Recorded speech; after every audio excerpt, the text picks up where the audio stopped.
La centrale solaire de 22 MW du Collège de développement des ressources naturelles a été mise en service le 24 mars 2026 pour un coût de 17,5 millions de dollars américains.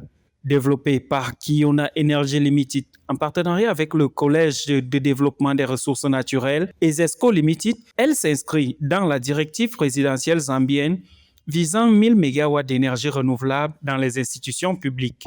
La capacité nationale installée atteignait 3,871 MW en 2024, dominée à 82% par l'hydroélectricité. En une semaine, nous dépensions près de 12 000 dollars uniquement pour faire fonctionner le générateur diesel afin d'alimenter l'institution en électricité. Avec l'arrivée du solaire, cette somme ne sera plus engagée et pourra être réaffectée à d'autres activités. En Zambie, l'accès à l'électricité poursuit sa progression. Le taux d'électrification est passé de 44,6% en 2020 à 51,1% en 2023. Mais les disparités restent marquées avec seulement 17,6% des populations rurales raccordées au réseau. Face à cette situation, le ministre de l'Énergie, Makoso Chikote, présente le solaire comme un levier stratégique. Les effets de la variabilité climatique ont renforcé l'urgence de diversifier un mix énergétique longtemps dominé par l'hydroélectricité. Le gouvernement ambitionne désormais un accès universel à l'électricité d'ici 2030.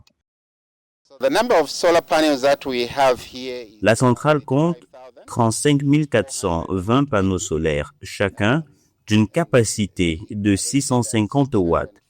L'ensemble permet de produire une puissance totale de 23,023 MW en courant continu.